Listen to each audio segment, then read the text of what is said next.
We will call the, I've never gotten to say that before, meeting of the Norfolk Public School Committee to order. We will begin the meeting by reading our mission statement, as we always do. The Norfolk Public Schools offers a safe, joyful, and challenging learning environment that meets the needs of our diverse students. Through school, family, and community partnerships, we provide an education that inspires lifelong learners and cultivates caring and productive citizens of our ever-changing world. Can we get a roll call, please? Lauren Vivas. Grace Lockhead. Lisa Sheldon. Jennifer Wynn. Medora Champagne. Ingrid Alardi. Okay. Sorry. Sorry. Moving on, the next order of business would be public comment. Do we have anybody signed up to comment publicly? Yes. Yes. We do. Okay, so one individual. So I will just, before we get going, because we don't often have public comment, remind everyone of the rules surrounding the public comment at school committee meetings in a very condensed fashion, because we are not interested in listening to me read 12 paragraphs, I don't think. So every speaker will have 3 minutes to speak to the committee. The committee does not engage in a back and forth with anyone who is engaging in public comment because items raised have not been agenda'd for an open meeting. We ask that the public comments be kept respectful and reserve the right to, question comments that condone lawless conduct, are sexually explicit or defamatory or designed to appeal to prurient interests, which is always an interesting phrase. So that said, I will invite whomever is up for 3 minutes. Can you go to the that microphone there? Yeah, we're broadcast, so you have to speak to the mic. Sorry. I usually ask people to identify their name and address. And if you could identify your name and address in Norfolk, that would be helpful as well. I'm just going to get a timer out so we are all complying with our rules. Not an alarm. I can watch on it. I got it. And whenever you're ready. Okay, I'm Thais Hickman. I'm at 31 Ferguson Road in Norfolk. I am going to be reading a letter co-authored by the Norfolk CPAC, Rentham CPAC, KP CPAC, and Plainville CPAC to the superintendent of King Philip. So this was actually a letter that was already sent to Dr. Drolet, so he has it, and all of the superintendents of each town were CC'd, so Ingrid should already have this, but we wanted to make this part of the public record, so I'm going to read this letter. So the subject is a call for support and collaboration for special education services in our community, and the letter reads, Dear Dr. Drolet, we are writing to you on behalf of the Norfolk, Plainville, Rentham, and King Philip Special Education Parent Advisory Councils, organizations committed to the support and advocacy of children receiving special education services within our communities, which encompass the King Philip Regional School District. Our goals align with the broader objectives of the KP Regional District to provide a high-quality education to every student, recognizing the unique needs and potential of children with special needs. It is with heavy hearts that we express our collective disappointment regarding the recent email communication to KP families, students, and community members about the district's budgetary issues and the specific identification of special education services, particularly out-of-district placements, as the culprit. We believe that it was an egregious error in judgment to oversimplify the complex financial costs of education by attributing the KP budget deficit to one group of students.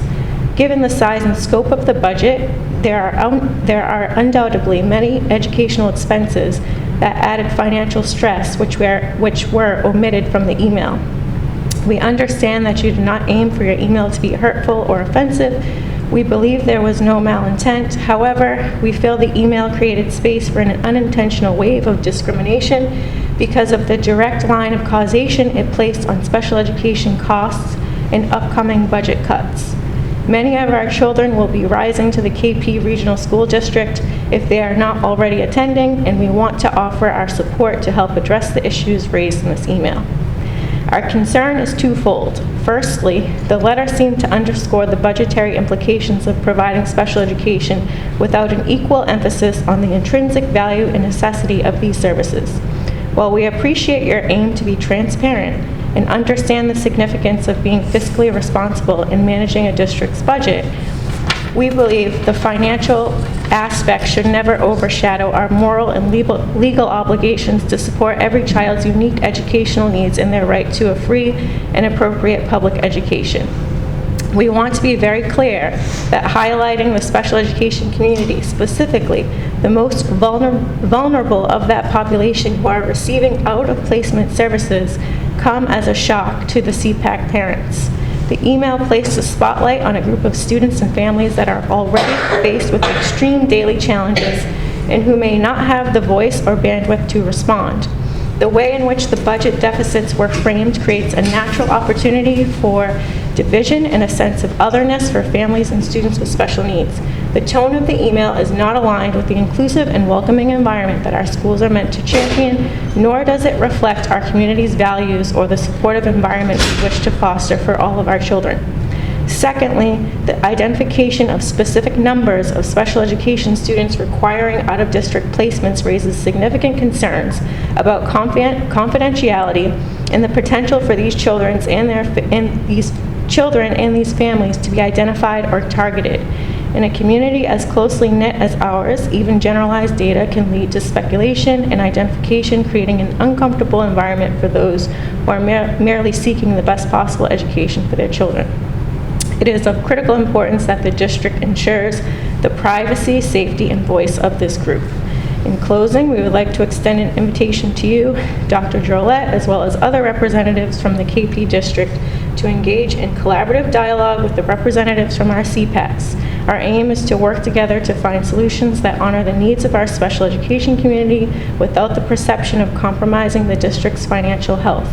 We believe that through open communication, shared understanding, and mutual respect, we can address these challenges in a way that builds up every member of our community. We are eager to share our insights, experiences, and resources to support the school committee and the district in navigating these complex issues. By working together, we can ensure that our financial planning and educational strategies reflect our shared commitment to inclusivity, equity, and excellence for all students. Please know that we feel strongly that a follow-up email or outreach to the community from you is needed in order to provide reassurance to special education families and to ensure understanding and empathy amongst the community that although special education costs may be rising, we cannot and will not discriminate against those students or families. Thank you for considering our perspective. We look forward to the opportunity to discuss this further and to explore ways in which we can collaboratively support the needs of our special education community. Sincerely, King Philip Special Education Parent Advisory Council, Norfolk Special Education Parent Advisory Council, Plainville Special Education Parent Advisory Council, Rentham Special Education Parent Advisory Council, with a CC to Dr. Ingrid Alardi, Jennifer Parson, and Dr. Alan Cameron. Thank you. So we just wanted to make sure, again, that this was part of the public record and ask if you could share this as part of the next exhibit at the next meeting. Thank you. Thank you. And just for anyone who's a parliamentarian, time was extended because no one else was signed up for public comment. Moving on, our next item is correspondence, of which we have none. All right. We will next month because we'll have the letter from the CPAC. We'll have something to do under correspondence. That's awesome. Okay, so moving on to our next item, which is part of the school committee chair's report and is a voting item. We have some gift fund contributions to review. So we are looking currently at two very generous gifts both from the Norfolk PTO, both headed over to the HL of Day School, a gift of $1,411.02 towards the grade 2 alumni t-shirts, and then another gift of $889, which is described as a grant for Nordic poles and a brick which we are surmising are physical education or outdoor recess type equipment activities. We can ask for clarification as well, but would be looking for a motion to approve those 2 gifts as stated on the spreadsheet. I will move to approve the gifts. Second. Any further discussion? Nope. All right, other than thank you very much, as always, to the Norfolk PTO. All those in favor? Aye. Aye as well. Motion passes. And then we also have a building committee update. So the building committee has met twice since forming at the very beginning of this year. That committee is charged with looking at alternatives to a possible addition to this building to deal with the overcrowding situation that the Norfolk Schools is experiencing, and also charged with undertaking what would be, I think, a 3rd round of enrollment projections at this point to make sure that we are trending in the right direction as far as what we are planning and expecting to see from an enrollment standpoint in the coming years, in addition to what we're already seeing. So right now, from a kind of task management perspective, we have retained a demographer to conduct the enrollment studies, and we are anticipating having those results in March, I think. Is that accurate? Yeah, on next week I will have a preliminary first report. We have sent all of the data that they need in order to do a very in-depth study, and they have also met with Rich McCarthy, the town planner, and have all the data from him. So they're working through that data. We'll have a preliminary report, and then they will be presenting at the building committee with some updates on the data. Awesome. And then contemporaneous with that, we're also trying to do some internal data work where we are polling families and families that are in district to kind of get a sense of where they are, see what their plans are for the coming years. That would also probably be useful information to roll up to KP if we're talking about students that are in some of the upper grades. And then in addition to that, trying to, because we have seen such an uptick in private school attendance and homeschooling during and then in the wake of the pandemic, trying to see if we can get some polling information from those families that are electing to pursue those courses for education, and just get a sense of the sort of why and how of that, and kind of whether it's a long-term plan or kind of a short-term solution for those families, so we can get a sense of, because we would be very, very over-enrolled if every child in the district showed up for school tomorrow. We want to get a sense of what's going on, so that we might be able to cast some runes and predict something. We sent the internal survey out to all of our parents, so you probably saw that come home. We have a huge number of responses in such a short time. We've got 566 responses. 565 children will be here next year. Of the 566, we have 1 that is moving. And then the homeschool, we have mailed those surveys out, as well as included a barcode and an online login. We have, I think, 5 back as of right now, but we don't have trend data yet. They're all very different scenarios. So we will be making phone calls and following up on the surveys we don't receive back, but we gave people until next Monday for those. So. What is that? That's March 4th? Yep, 4th. Yep. Something. I have some questions, but I know you have to ask, right? Does anyone have any questions? I do. You said 565?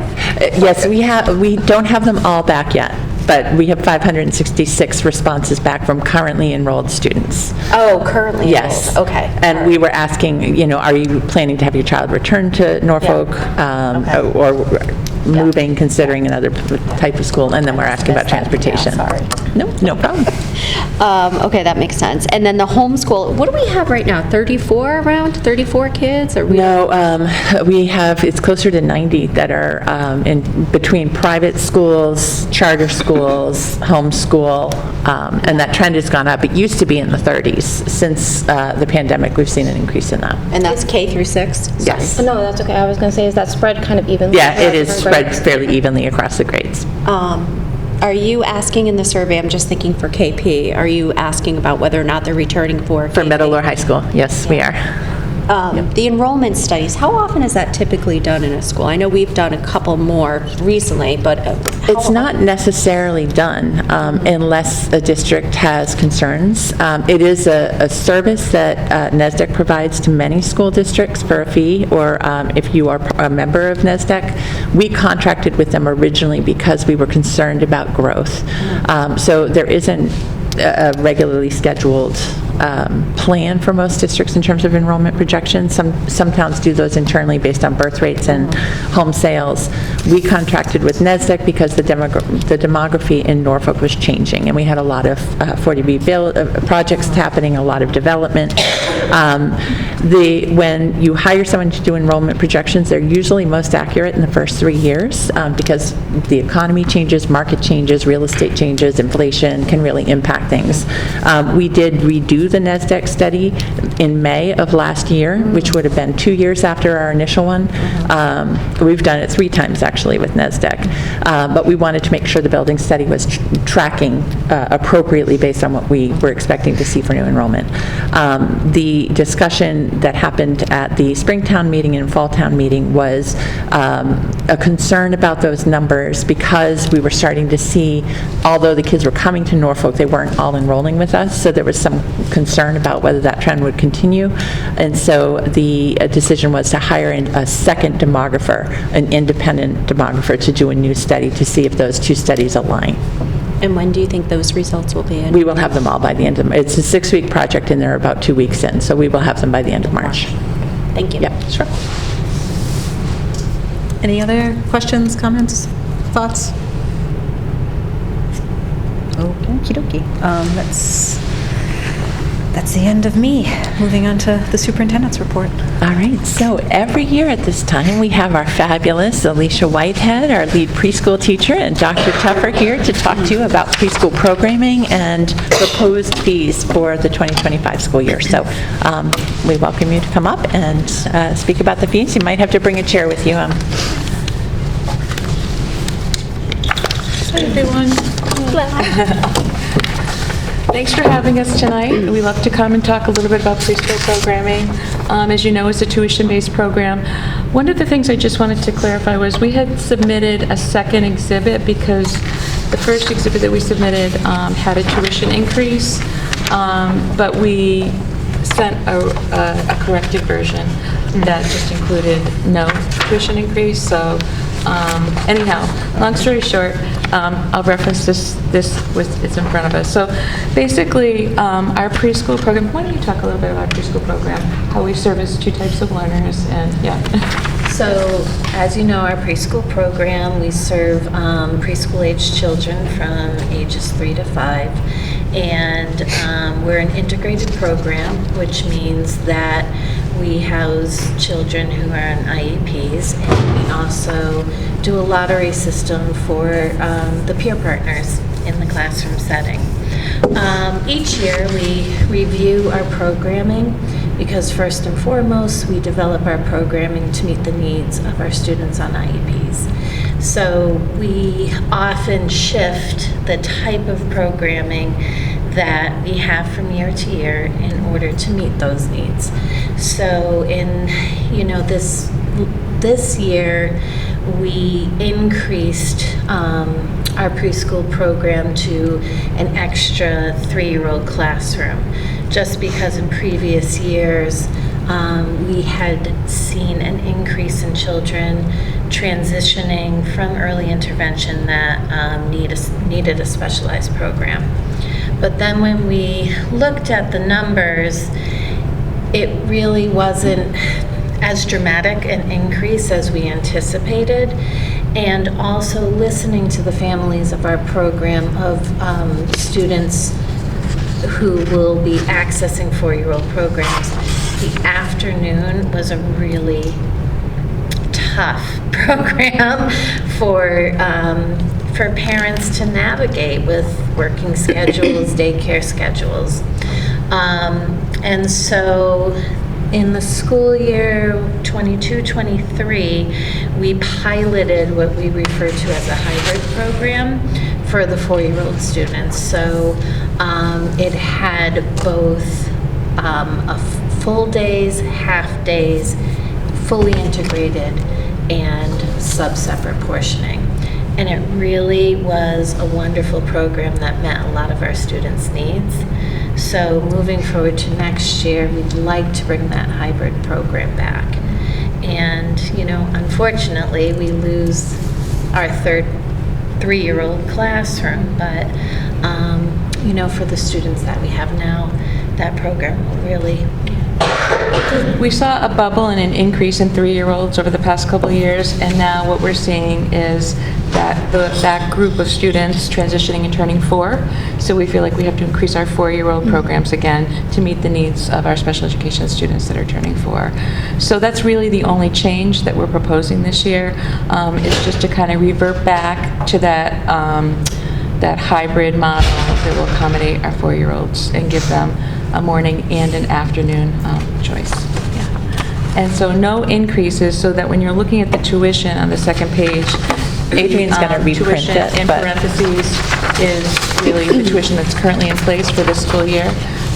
So that's what we would be voting on. Yeah. Tuition was the tuition Yeah. for the 22-23 Yeah. school year. So it would be 343.53 and 780 So cents on the we would last have the page? 2-day tuition, the 3-day tuition, the 2 full days, Okay. and the 3 half days. Yeah, it would be 540. So none of the parenthetical figures are correct, it's just the first number is the number? Yeah. Okay, got it.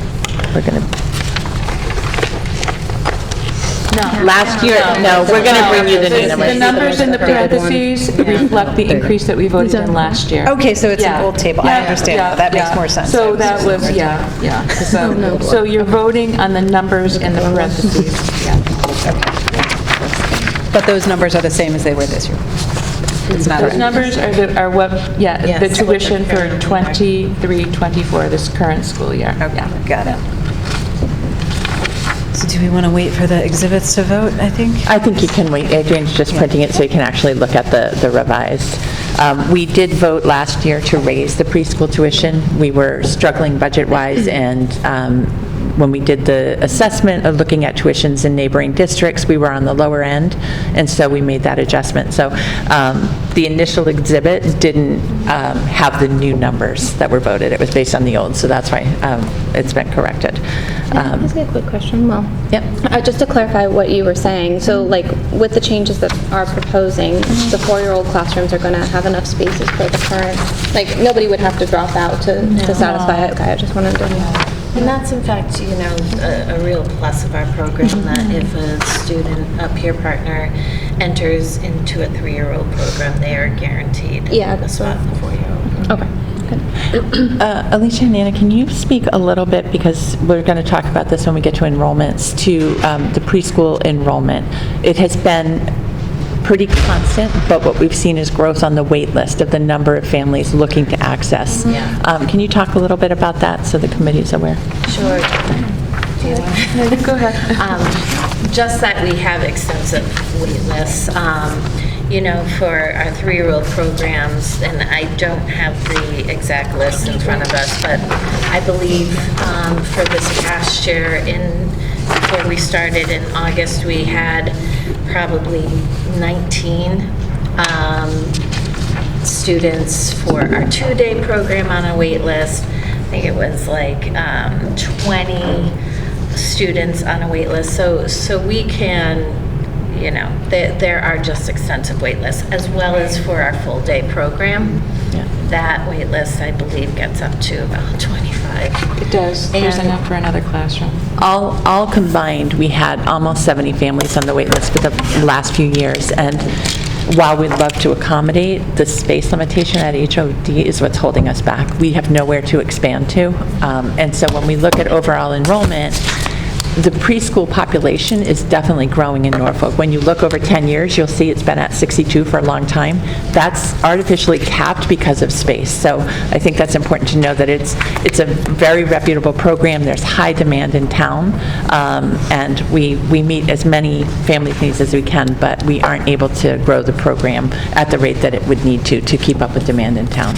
This is probably getting way ahead of everything, but if like the school expansion were approved and we had that extra space, is that something we look at expanding? We are looking to have additional classrooms available in that project so that we can expand the program. Part of it's tuition-based, so it offsets some of the cost of expansion. Yeah. We, even in the expansion, we probably can't meet another 70 students, but the hope is to bring as many of the families in as we could. All right, we have the revised document if you want to walk through the tuitions. Actually, we... do you want one? Yeah. do that.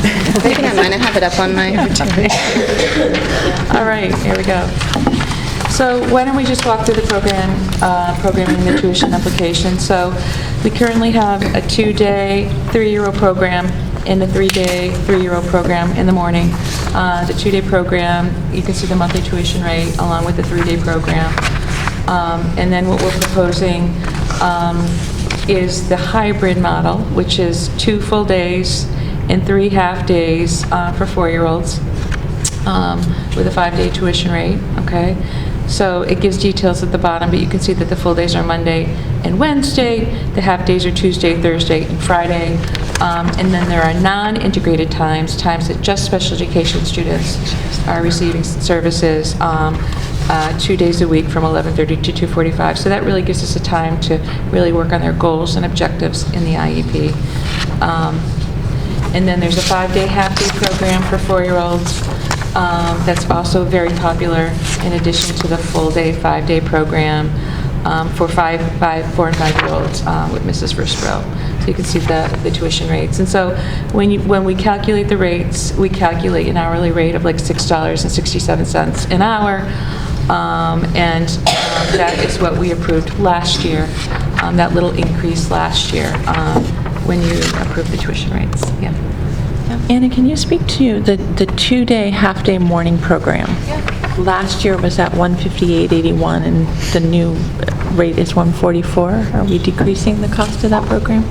Yeah, I think there was a mistake last year in that rate, but if you calculate it,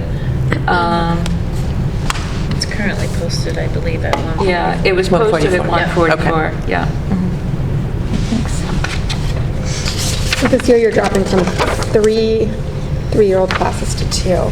We are. And do you get enough data from the early intervention companies where at this time you kind of have a good view of the 3-year-olds coming in, or is it still very early in that? So there's been a lot of transition happening with the 2 agencies that we work directly with, and so we used to get detailed lists, obviously not with names, but with birth dates, and under the disability category that they qualified for early intervention. We have not received those this past 2 years, and I believe, even with outreach to contact, there's just a lot of internal shifting in the early intervention. So we kind of have to guess, and we do. Early intervention is good about sending us students information. I believe it's like a 90-day mark before that student is turning 3. But we also look at the trends, like we look at the trends of students who have qualified over the past 3 to 5 years. So we really look at those trends as well in order to help support, the programming decisions that we make. That makes sense. And we had a big bubble the past couple of years with 3-year-olds, but now they're all turning 4, Yeah. and they're moving to those 4-year-old programs. Yeah. Great. All right. So we are looking for a motion to approve the pre-K program as described. So not really a rate change, but just a change in what's being presented. So moved. Second. Any further discussion? It's a lovely program, so thank you. It is great. And I think we're really fortunate. We have some great teachers in the program, and we have a great lead pre-K teacher. I think having an array of services, that a variety of special ed services really helps us to meet the needs of our students, and really for our students to be able to make progress based on, those programs that are really specific to their need. Like the 5-day program, it's a full-day program, allows students an opportunity to generalize, skills across almost a 6-hour day. So some students need that. Some students just need an hour a day of targeted instruction with inclusion opportunities. So it's really, really great. It's a great program. Yeah, it's been built. With a very strong support staff. Yeah. And, Right.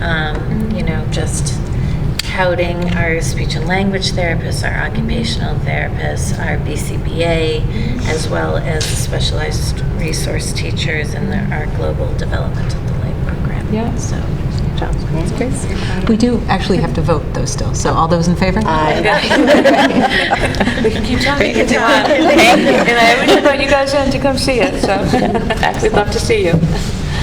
Thank you very much. Yeah, I'd love thank to you. go back to HOD. Yeah.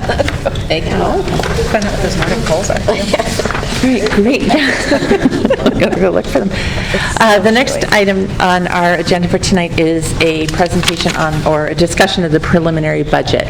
At our next school committee meeting on March 12th, we'll have a public hearing on the budget, so we will have the full budget ready for your review. At least a week prior to that, it'll be available in the central office as well as online. Miriam is here with me tonight, and Lisa, Sheldon, and Lauren are on the budget subcommittee. So I'll kind of give an overview and then jump in if there's things that you want to add.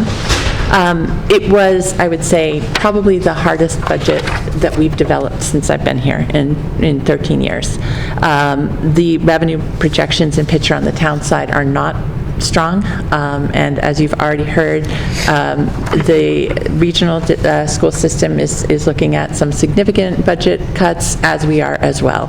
And across town, all departments are in the same position, trying to look for cost savings and making reductions in order for the town to be able to balance the budget. A level service budget, if we were to carry over all those programs and staffing that we have, meet all of our contractual obligations, when we did the first cut at the budget, it looked at an 8.99% increase. That is not affordable, and it's not achievable at the town side. So the budget subcommittee, with Miriam and myself, as well as all of our administrators, have been working really hard to go through this budget and identify areas that we can create some savings and areas where we're going to have to create some reductions.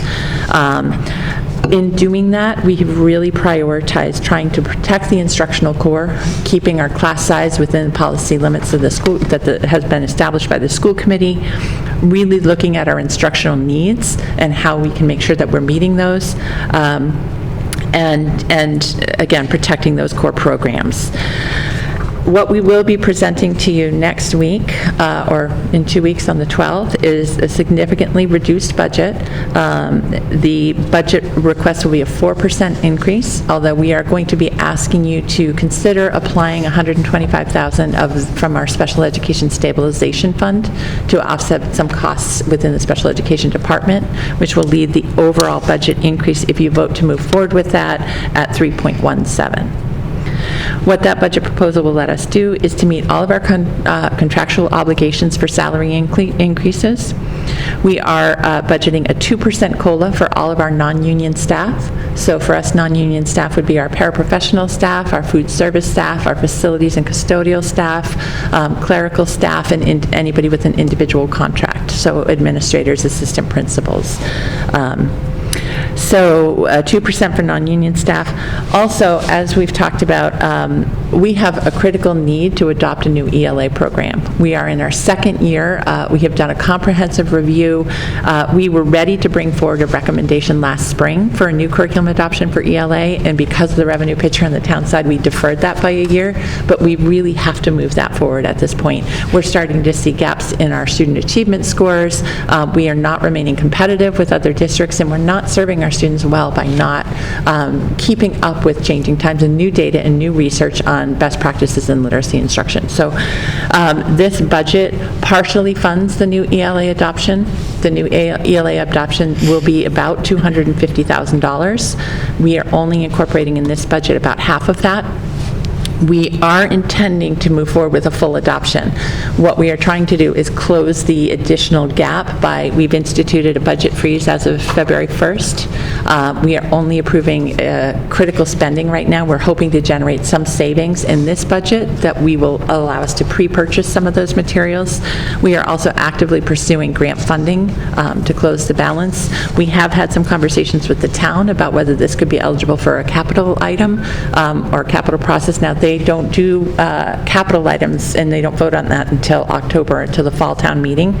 So the timeline's not great for that, but we are looking for other sources of revenue to help move this adoption forward. In order to balance the budget, we are recommending some position reductions.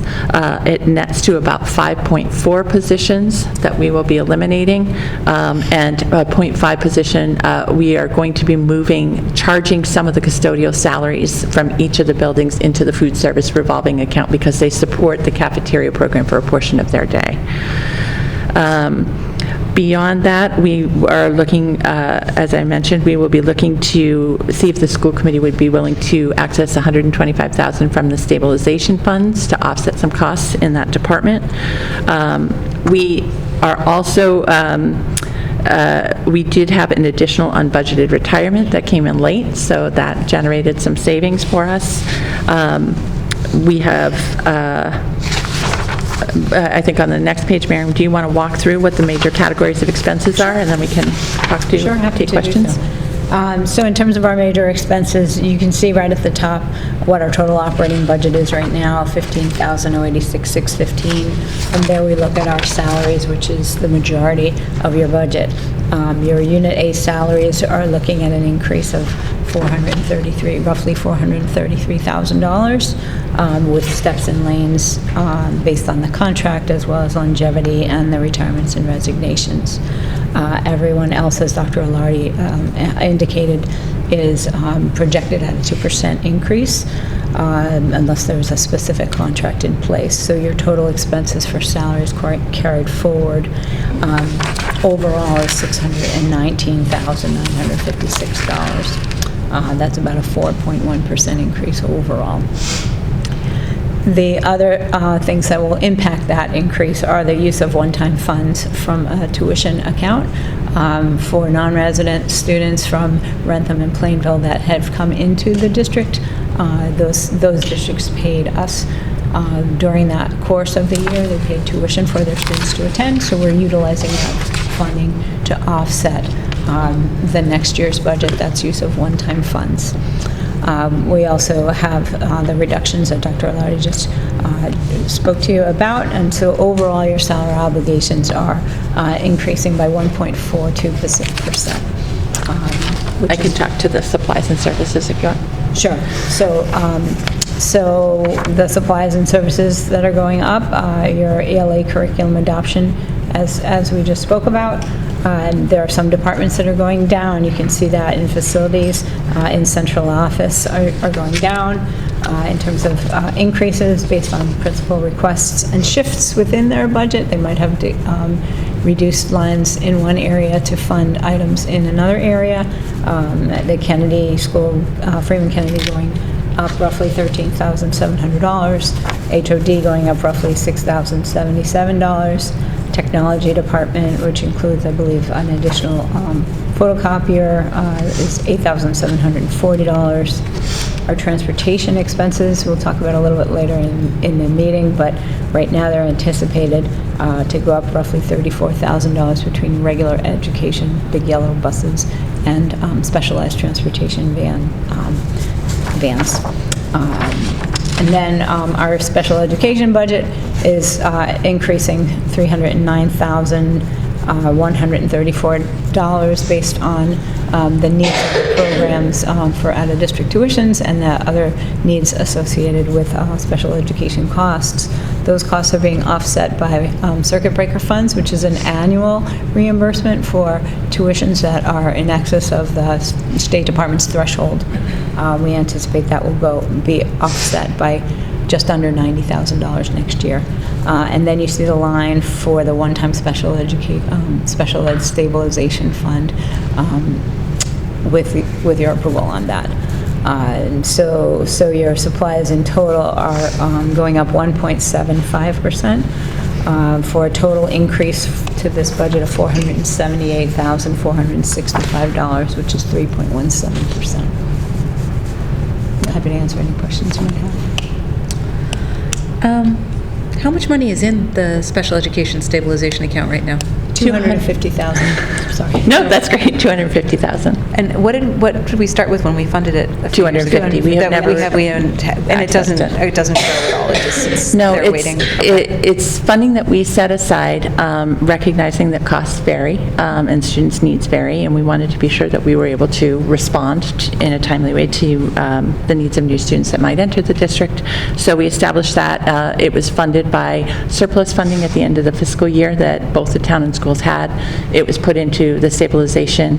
It's been there since 2019, I believe, and we have never had to access it prior to this time. And we would need to approve that as a committee, but the select board would also have Also to has to approve tapping approve it? it, yeah. Okay. And then we can continue to put money into it If there's in the event, we have an excess in the coming. Exactly. Right. But there is a cap on how much we can hold in it, right? There is. I believe so. Okay. Yeah. All right. We're not there. Okay, well, Yeah. assuming. And just to make it clear, I mean, we started this because it was meant for... This exact situation. For this exact situation, and it's not something that, yes, the select board has to vote on it, but it's not that they can vote on it and say, well, we're going to take that and put it to...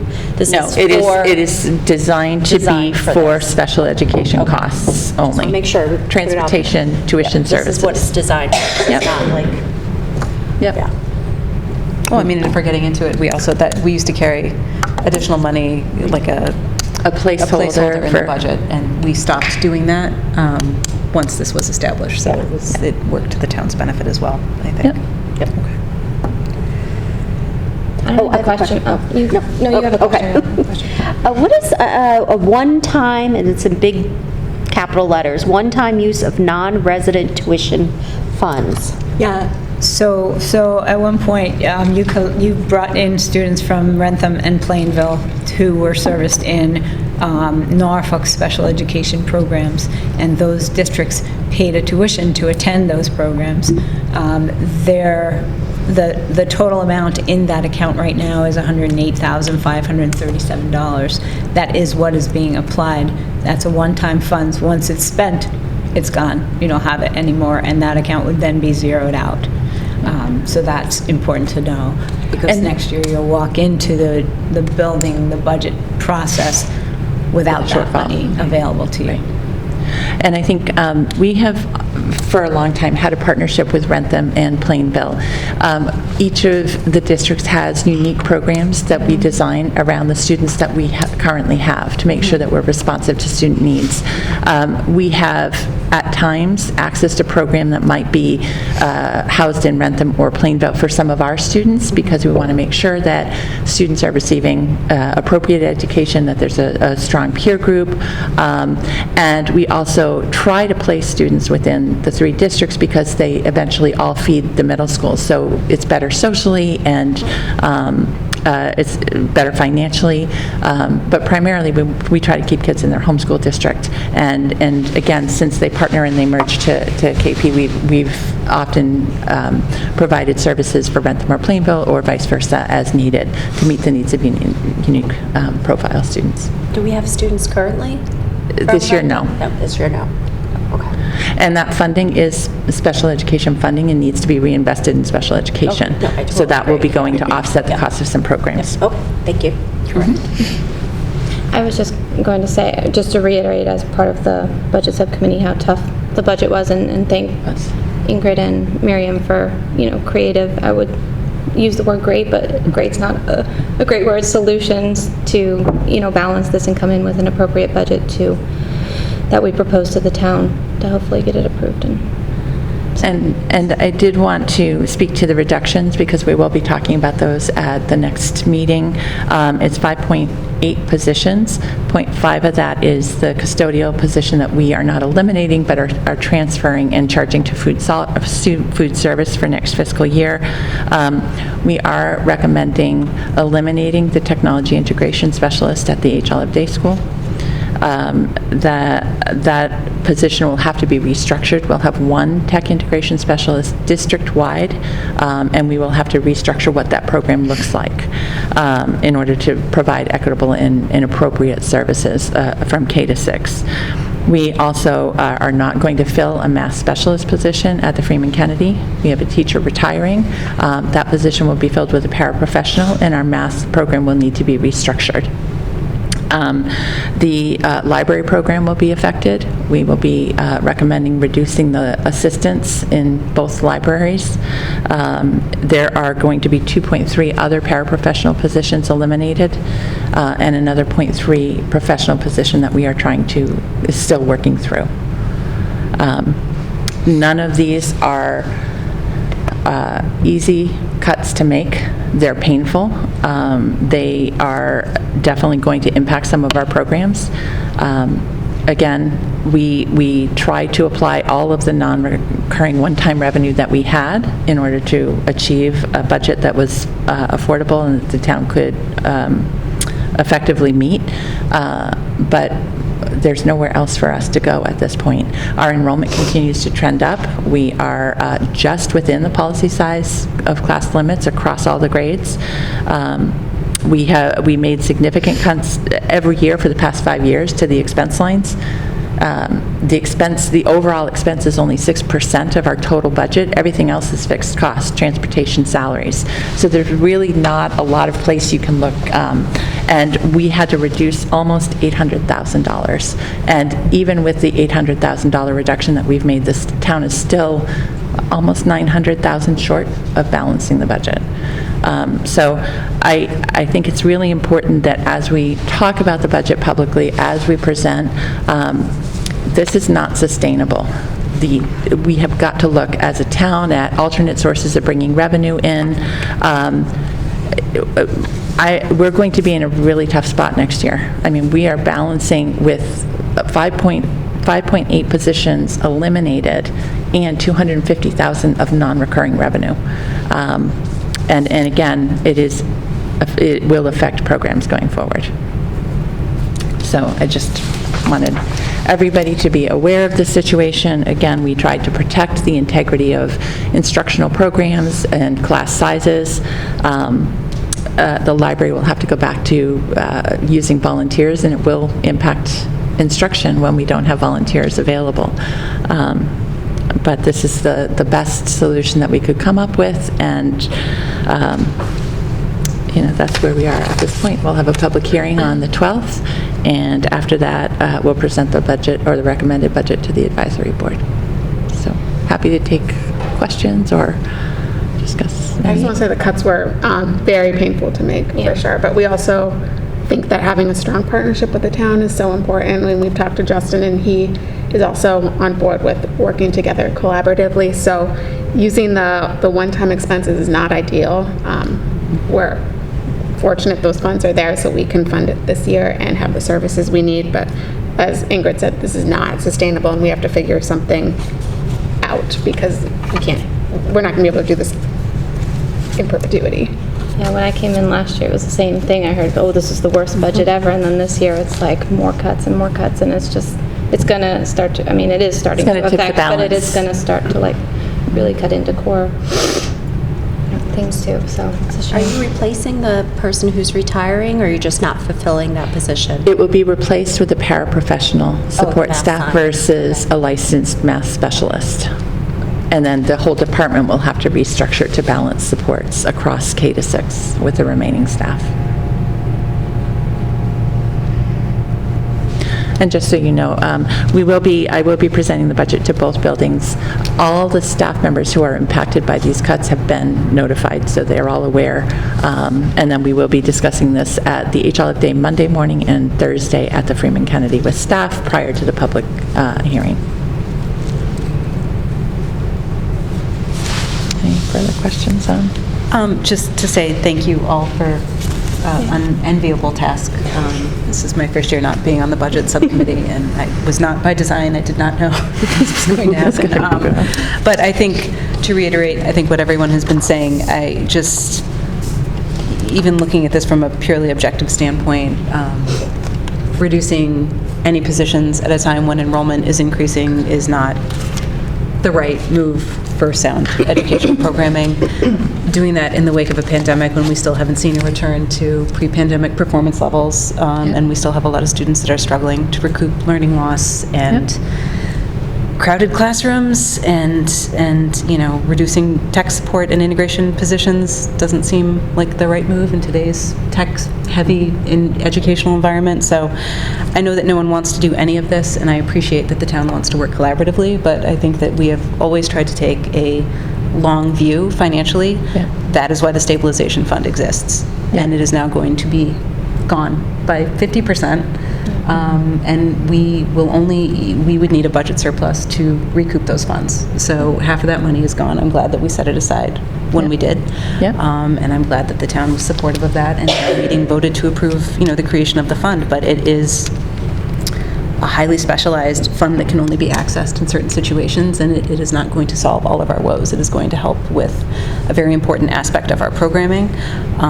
But I think that this has been a dialogue this committee has been bringing forward every year, even in easier budget years, that we are working with thinner and thinner and thinner and non-existent margins at this point. And, there's only so much you can do. So. Yeah. And overall, I think the situation the town is facing is that the cost of new growth in town is not offset by the cost of real estate taxes, and that is not, all of the departments across the board are feeling the pinch. So it is not just the schools, police, fire, DPW, everybody, and that's where the master planning process is in place and looking for alternate sources of revenue. But I just think it's really critical that our goal is always to provide the best possible educational program for every child in Norfolk, regardless of what their needs are. And, we have been successful at doing that for a number of years, and we want to be continuing to be successful. And we are on the brink of financial situation that will make that harder for us to achieve. So I think we just have to be really transparent and about that throughout the discussions around the budget. So if there's no further questions, we can go on to the many, many other items for tonight. Thank you. Baseline and benchmark report. Thank you, Miriam. Thank you. Every year in January, February, we provide an updated baseline and benchmark report. This is for the committee. Again, it will be posted on our website after you review it tonight. The purpose of the baseline and benchmark report is to give a picture of overall educational quality in the Norfolk schools. And quality is measured by more than just MCAS scores. MCAS scores is what people talk about. It's what's in the newspaper. But a high-quality education involves a lot more than that. It's looking at your staff, the training of your staff, the retention of your staff, resources, changing demographics, curriculum, student achievement. So in this report, we try to pull together a lot of different metrics and information for the committee so that you can track how we are doing as a whole and as a system in meeting the goals and mission that we have established. So the beginning of the report talks about demographics. You can see in the first page that our enrollment is growing. Every year, our total enrollment now is 1,041. That includes preschool. Back in 2019, it was 986. Just in the K-6 programs, by next year, we're projecting another 135 students from where we were in 2014. So enrollment is clearly growing. The overall demographics of our student population have been fairly stable. We have seen a slight increase in the number of students receiving specialized services through the district. However, that increase mirrors the growth in the general ed population. So those trends are outlined in the document. We have seen a slight shift in our programming. In terms of special education, we have more students in our early childhood programs. Those programs are growing at a faster rate for our students that are receiving multiple services from the district. And we also have seen a pretty significant jump in the students that are considered to be low needs, so receiving most of their students in the inclusive setting. So those are some patterns and trends in terms of growth there. We are on par with the state in terms of our percentage of students that are receiving specialized services. As far as class size, that's something that the school committee has always prided itself on and has really prioritized in developing budgets. Our class sizes used to be much lower than our neighboring communities. We're now pretty much in the average range. Norfolk class sizes for the last couple of years have been about 20 students. Some of our neighboring partners that are in our comparison districts, like Lincoln and Concord, still have class sizes of 16 and 17. Plainville, Norfolk, Berkeley, Sudbury on the higher end of that, and have been for the last 3 years with 20 and 21. Teacher education, I think this is a real strength of our schools. We have very high rates of teacher retention, so teachers that come to Norfolk stay in Norfolk, many for the entirety of their careers.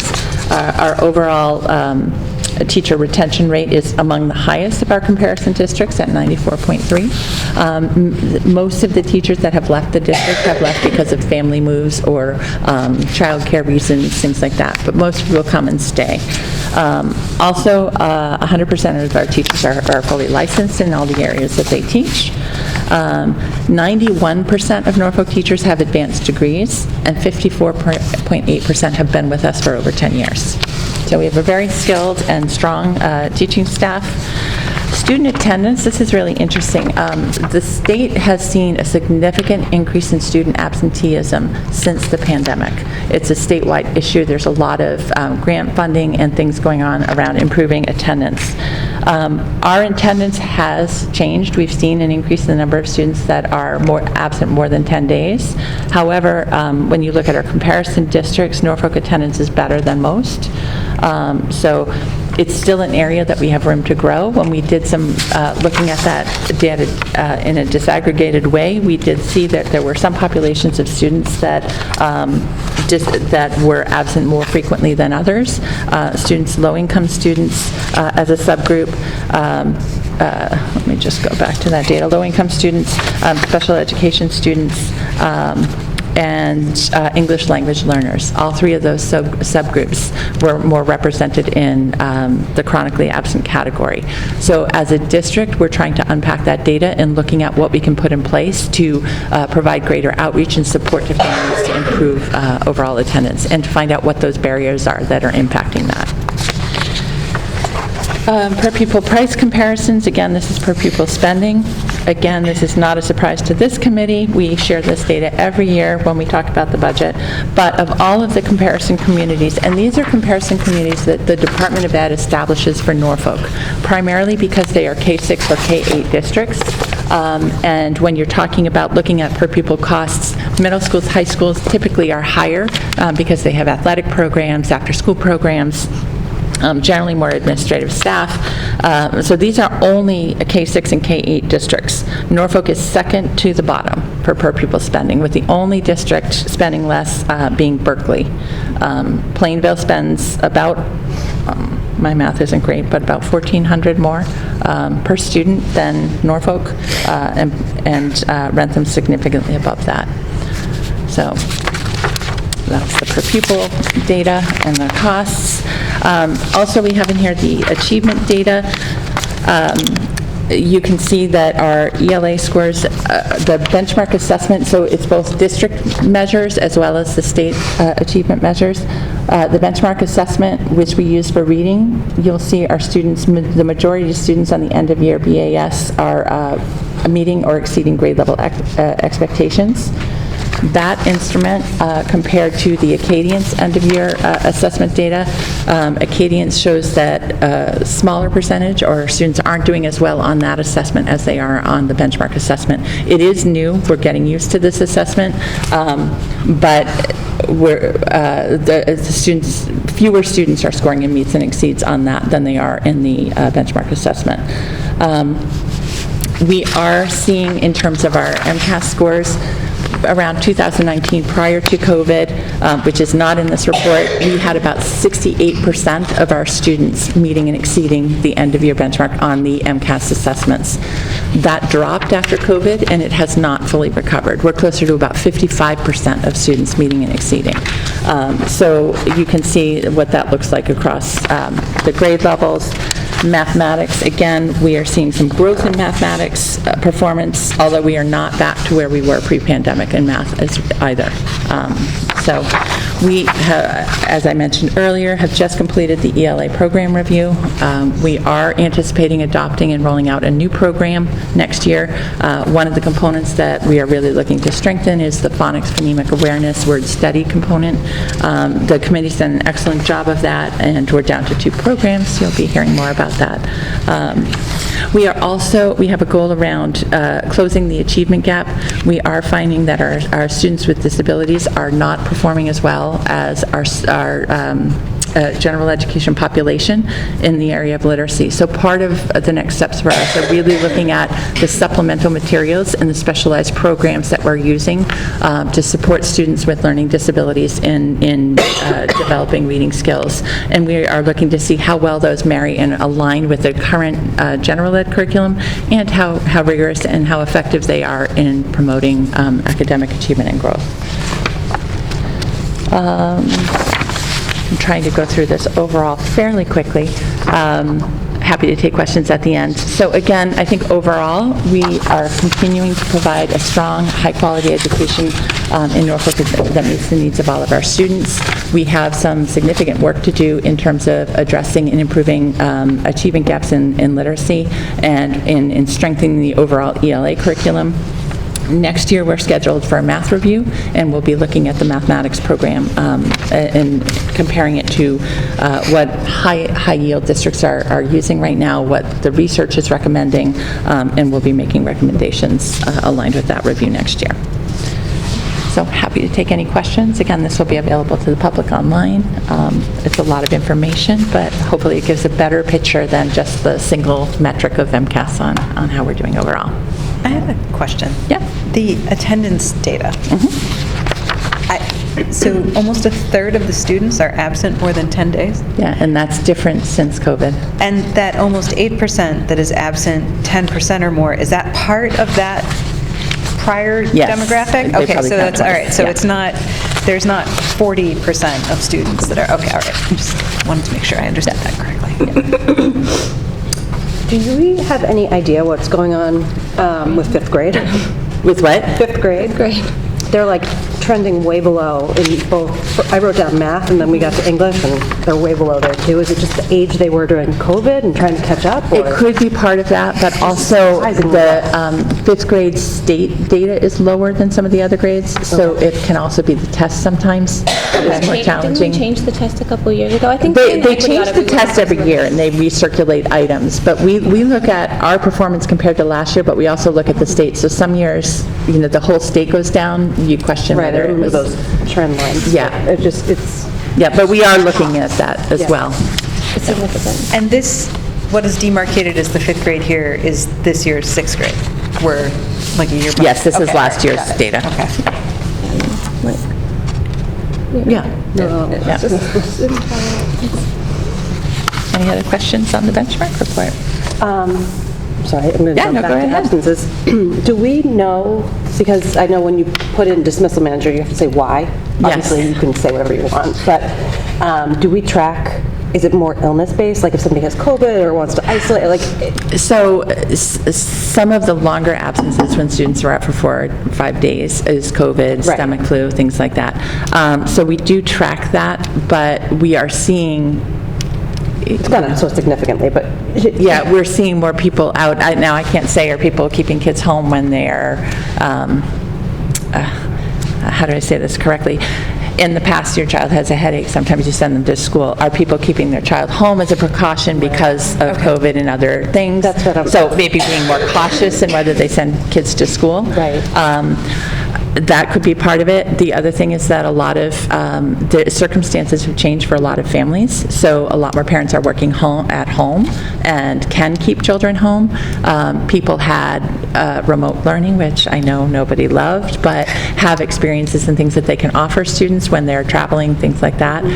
So we don't, I'm not exactly sure that I can tell you definitively. Right. We have more people out sick. And we do have a policy, if students are out more than 5 days in a semester, the principal sends a letter, contacts the family, meets with the family to talk about improving attendance. But globally across the state and actually nationally, there's been a significant change. So I'm not sure if it's just being more cautious about keeping kids home, or it's easier to be home, or people are traveling more flexibly. I can't I've seen really kids answer that just not definitively. have resilience, like, they just have no I don't want to say, how do I say this correctly?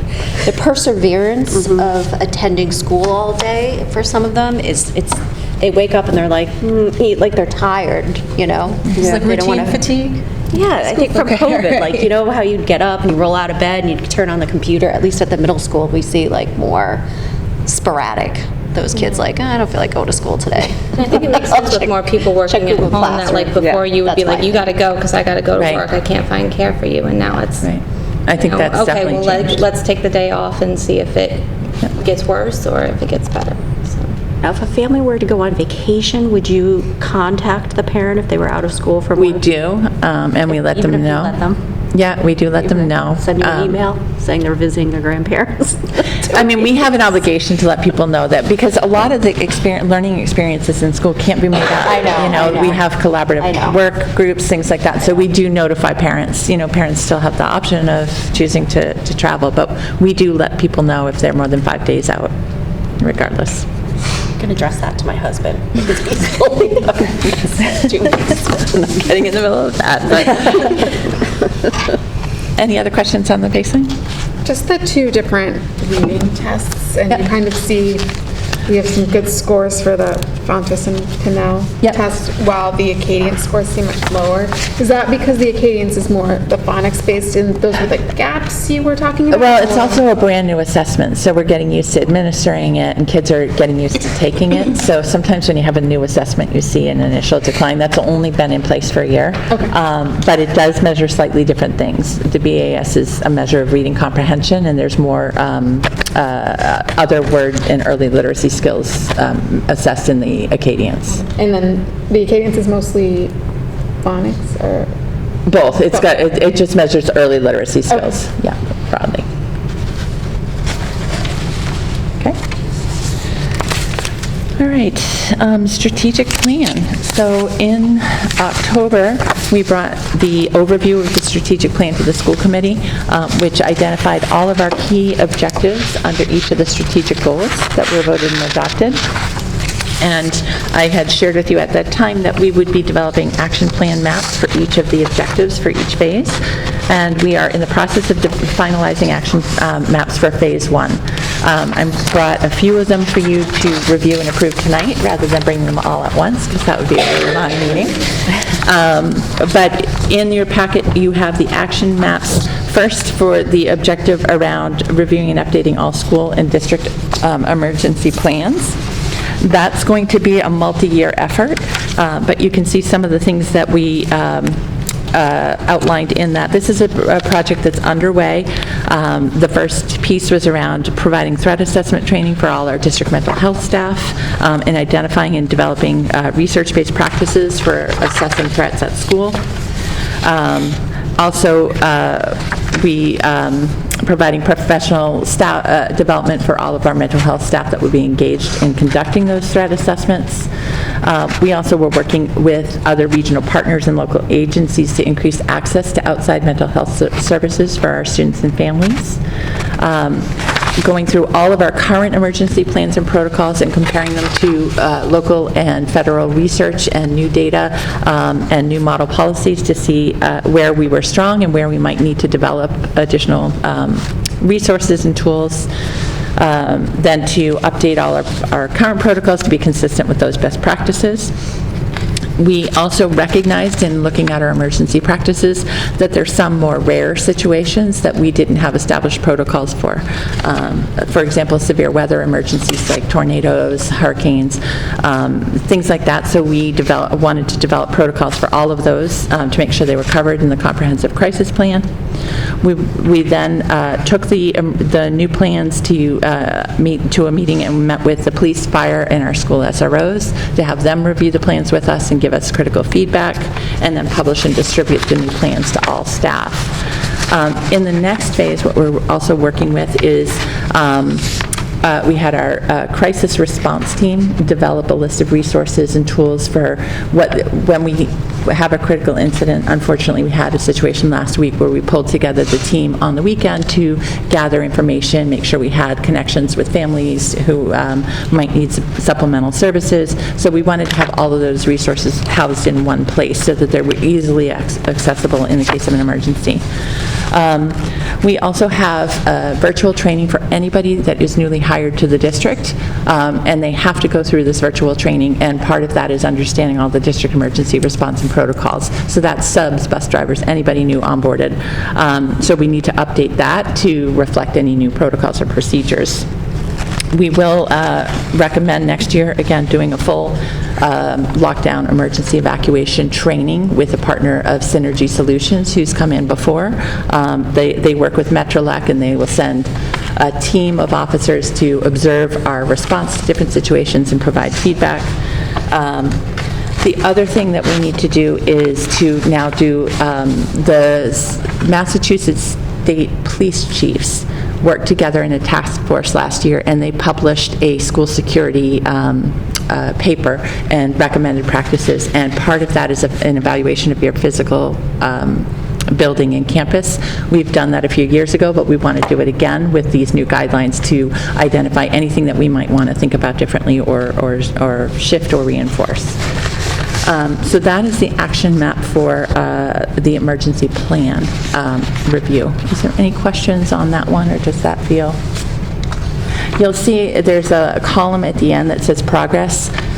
Because this is something that we had started over the summer and was underway, some of these things have been complete, but for every action map, we will be biannually updating the school committee on the progress of all of the action steps. So that's what you'll see going forward. The next action map is for the ELA curriculum review. Again, I won't go through all of this, but it talks about the steps of forming an ELA committee, analyzing student achievement data, assessing the strengths and weaknesses of our literacy program, gathering feedback from stakeholders, from parents, developing a rubric to analyze and evaluate current programs on the market, conducting site visits, engaging our teaching staff and providing feedback and listening to vendor presentations, and then making a final recommendation to the committee for a new adoption. I do have a question about the ELA curriculum. Yeah. In what capacity, if any, has Norfolk been in communication with like our partner districts like Rentham and Plainville in regards to what they're adopting and what we're... We have had some conversations, and the needs of the three districts are a little bit different in terms of what we're all looking for in a program. So there has been, Vicki, as our curriculum director, has been in communication with the curriculum lead in Plainville and in Rentham. Unfortunately, we're all making different decisions. Okay. Plainville is looking at a program, and they actually adopted it this year, called Wit and Wisdom. It wasn't a program that we felt really was going to best serve our students here based on the needs of our population. So we rolled that program out. Rentham and Norfolk were both looking at similar programs. Rentham, I think, is going to go with, I think it's called ARC, but it's $450,000, and it's not a program that we can fund, and our staff really liked Inter-Reading, so I think we're going to be recommending a different one. We're down to Inter-Reading and one other expeditionary learning. So we've all of them address the standards. But in the past, we've tried to align. It's just that the needs of the districts didn't align in terms of what we were all looking for in a program, so. I just didn't know how that played out in middle school and high school, if like we're, Yeah, I mean, we I don't know how try. different curriculums are. I know they all meet the same standards, but if Yeah. they kind of converge together. It is challenging, and ideally, would like to, try to align. And we will have conversations when we engage and look at the math programs. But again, all three districts are in different places and have different strengths and weaknesses in their current program, and so we were all looking for slightly different things in a new program for ELA. Did you say 450,000? 450,000 is the other program. Yeah. Thought I misheard that. Into learning? We're looking at into learning and expeditionary learning. Those are the two programs that we're down to. And then the last was, there's two others. We've already talked about this one at a prior meeting. We are required by federal law and state law to make sure that our curriculum is all free from bias, and so we have adopted tools at the district level for any new curriculum adoption that we review to make sure that the materials are free from bias and represented, that multiple voices and perspectives are represented. We also have to develop a classroom level tool because while we have a core curriculum, teachers infuse new material, additional resources, maybe bring in a new project, so we have to have a tool that allows them to evaluate new materials that they're using at the classroom level. So the committee that worked on the equity audit worked on developing an internal tool, and so this talks about that process, the different tools they looked at. Then this fall, we're piloting the assessment that the Equity Committee built within, drawing from multiple different sources. Teachers are trying this on and using this now. We'll gather feedback from staff to see how well it works and make appropriate adjustments. Continuing to provide professional development for educators on culturally responsive practices so that we are allowing our students to draw on their experiences from their own life and their own cultures and their own beliefs in accessing the curriculum. And again, making sure that we're presenting information from multiple lenses and multiple perspectives. So that is underway. Any questions on that one? We've talked about that one previously. And then the last is the Social Studies Committee. Again, we had really nice participation in our strategic planning process, and a lot of different people participated, both community members, staff members, and we talked about the objective. One of the things, again, we are working on is continuing to review and enhance our social studies curriculum to make sure that it's consistent with the state standards and the state changes in philosophy and pedagogy. And so we have a small committee this year of teachers from K to 5, including the librarian and school adjustment counselor, looking at some of the new material that we've adopted from social studies and looking at how we can enrich that and making sure that students are exposed to different perspectives and viewpoints, and that we're promoting critical thinking as we're looking at our social studies content. So there's some steps aligned there. Identifying standards where we may have not sufficient resources and materials that we need to bring in and supplement. So those are the 4 of the 16 action maps that we'll be bringing you. But any questions on those? Okay. So again, biannually, probably in June, we'll be bringing more action maps for you to look at next month, and in June we'll give you an overall update of where we are in terms of phase 1. So we're looking to vote on this, though, to approve what we have? Maybe we didn't need the vote. It's marked as a vote. Yes, you're voting to approve the 4 action maps that have been presented. So looking for a motion to approve the strategic plan action maps phase 1. So moved. A second. Any further discussion? Thank you for making it into digestible portions. Yes, thank you. It's hard to read a lot. All right, all those in favor? Aye. Next, and this is highly anticipated from the public, so if we can vote on this tonight, it'd be great. It's a draft of the proposed 24-25 school calendar. It is very similar to the calendar that was approved for this year. The major changes for next year are typically we have an October full professional development day after the holiday weekend, and we share that PD day with Rentham and Plainville, which is great because some of our low incidence teaching staff, such as art, where we only have 2 art teachers, we can combine with the other districts to share PD.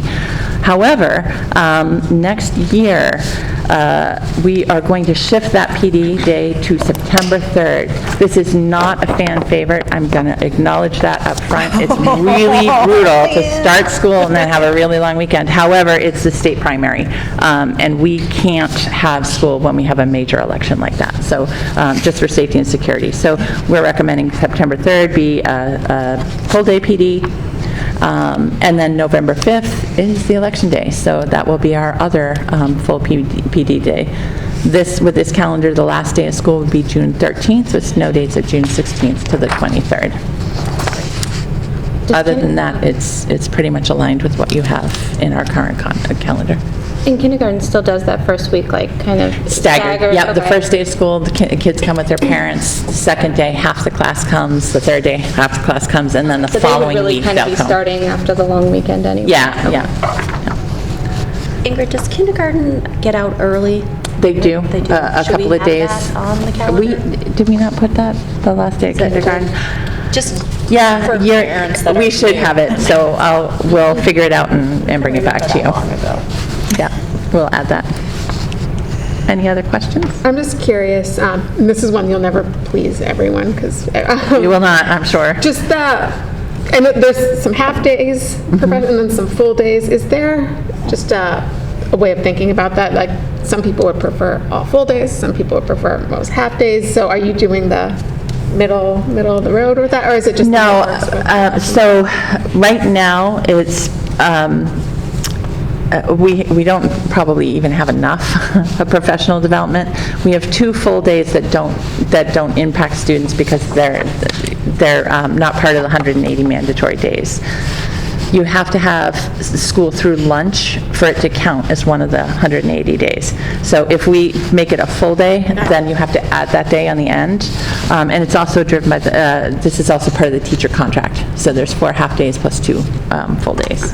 But yeah, I'd love to do it as a full day. It's better for us because we have a longer period of time, but then it does add that full day on the end of the calendar and push us back in June.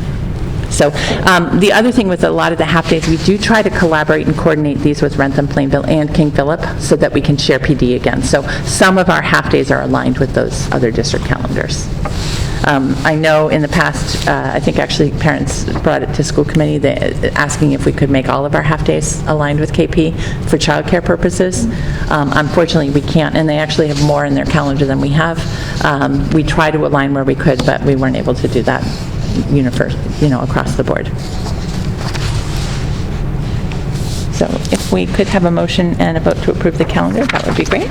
I will entertain a motion to approve the proposed school calendar. So moved. Second. Any further discussion?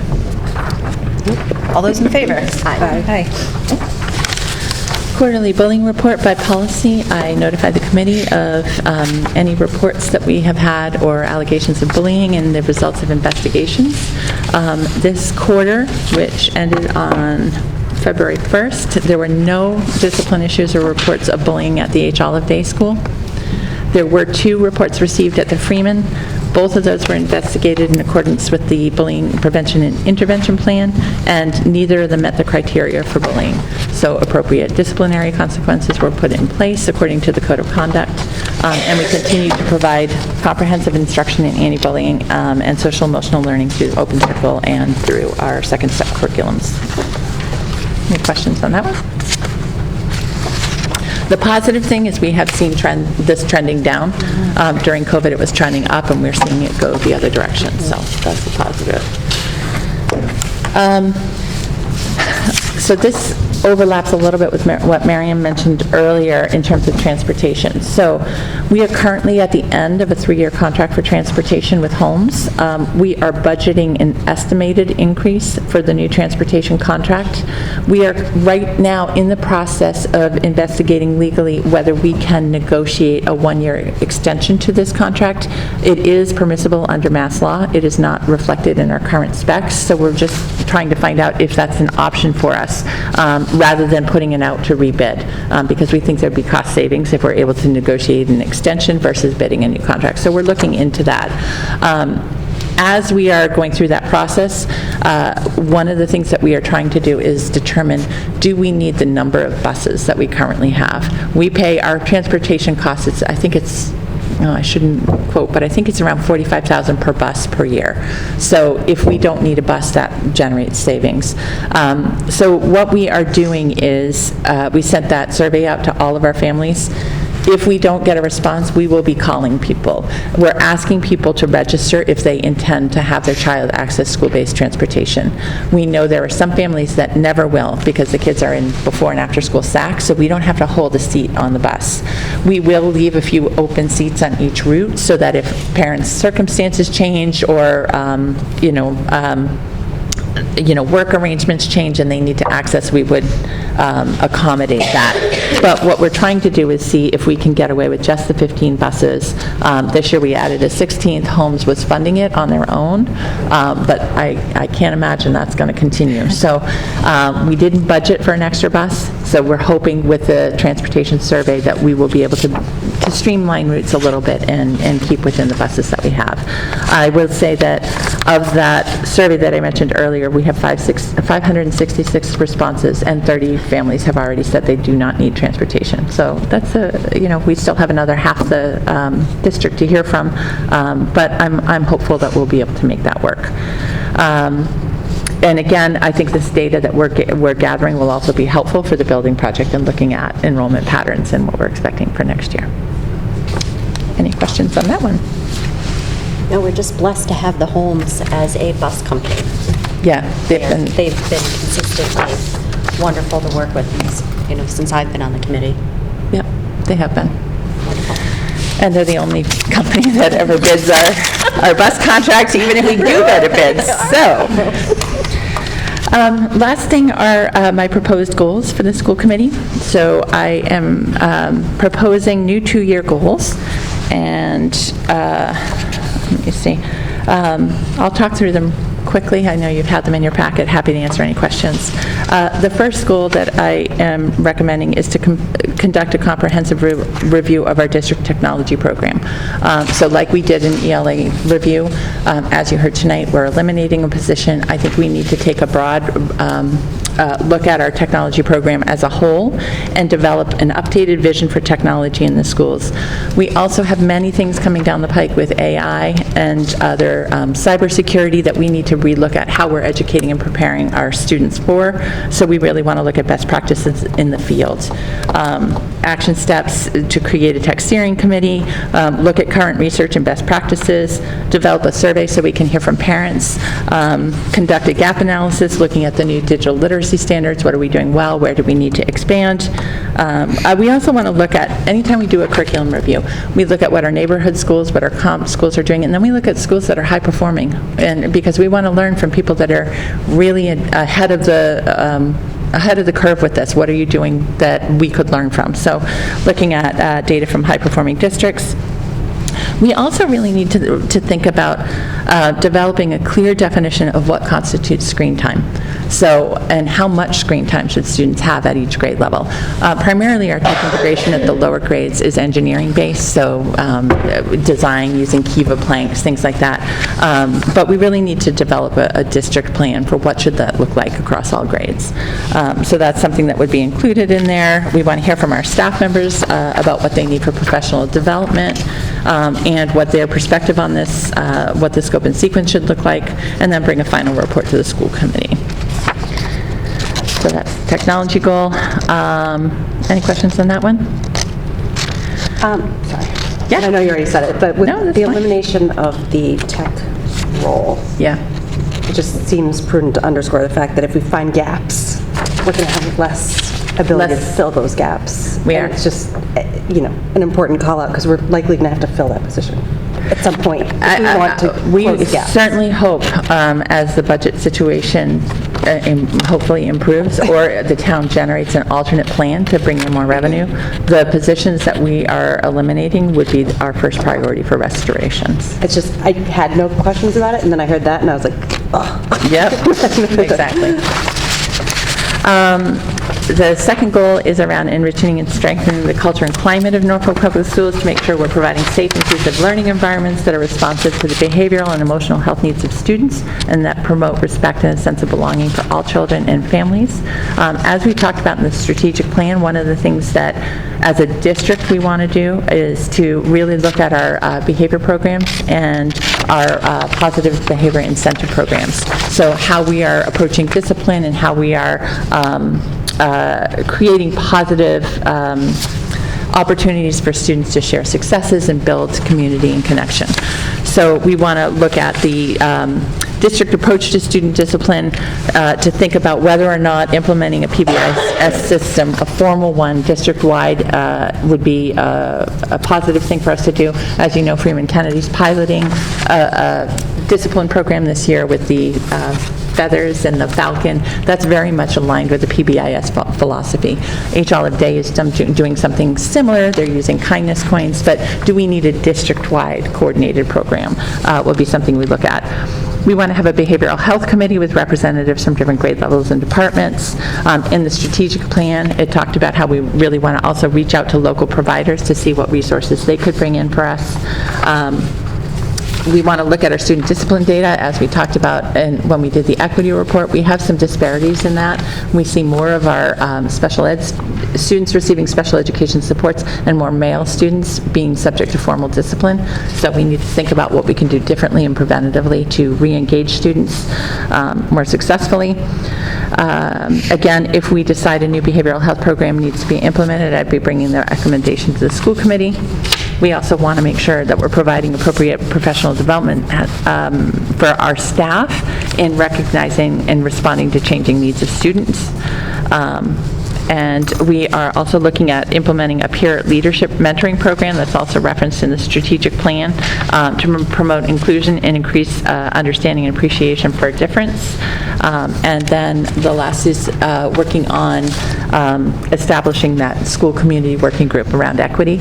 You saw that advertisement will go out, and we've talked about that at our community forum to again look at how we can strengthen access to the schools and make sure that our schools are accessible and inclusive for all students.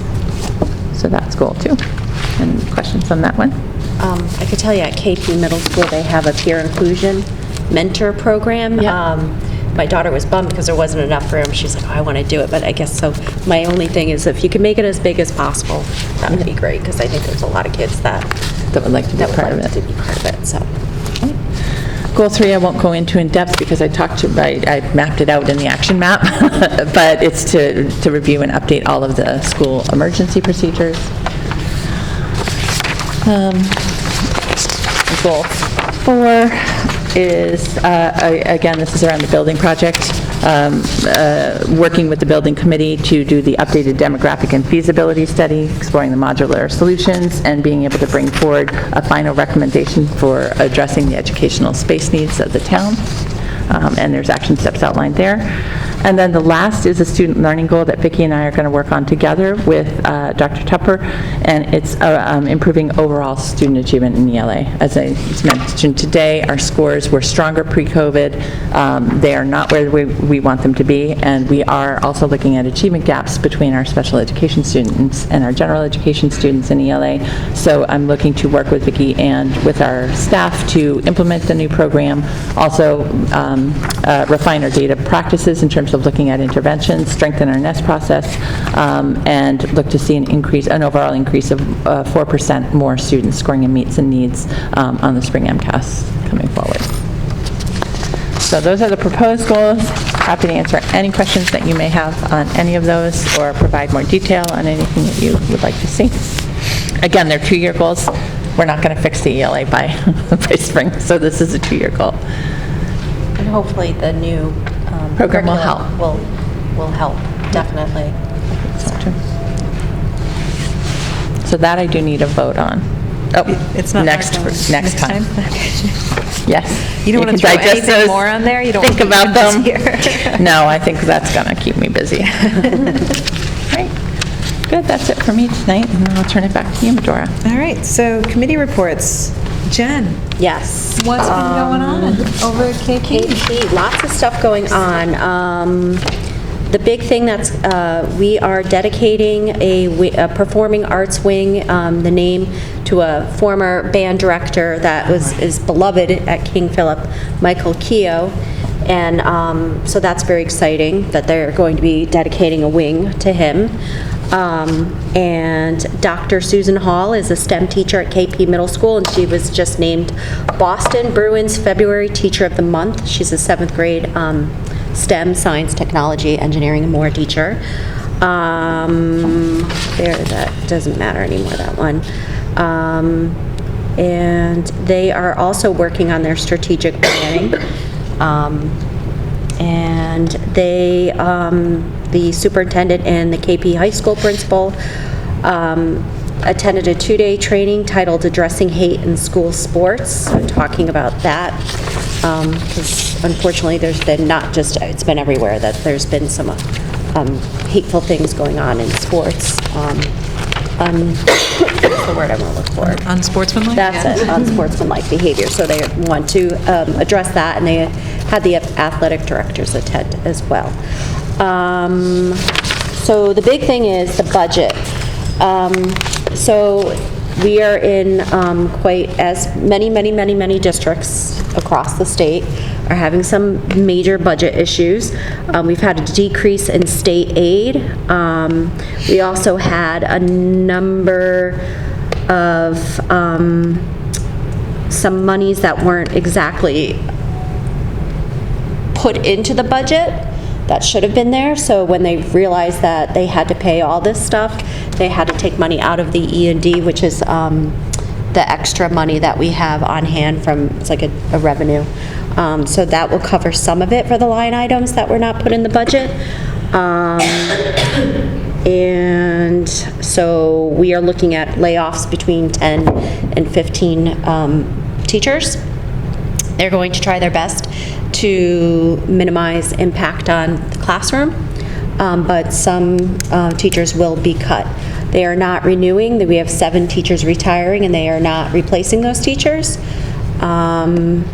And one of the things that came up was the question of, do we open the schools for school choice? So we had a healthy debate on that to see if that would bring us in revenue, and we vote on that next meeting, March 18th, and as well as our budget.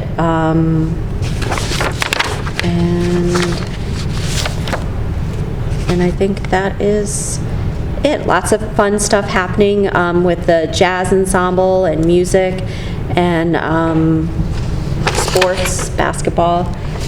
So they're all good there. And we didn't have a KP student council because we had vacation the week before or something, so there was no report from them.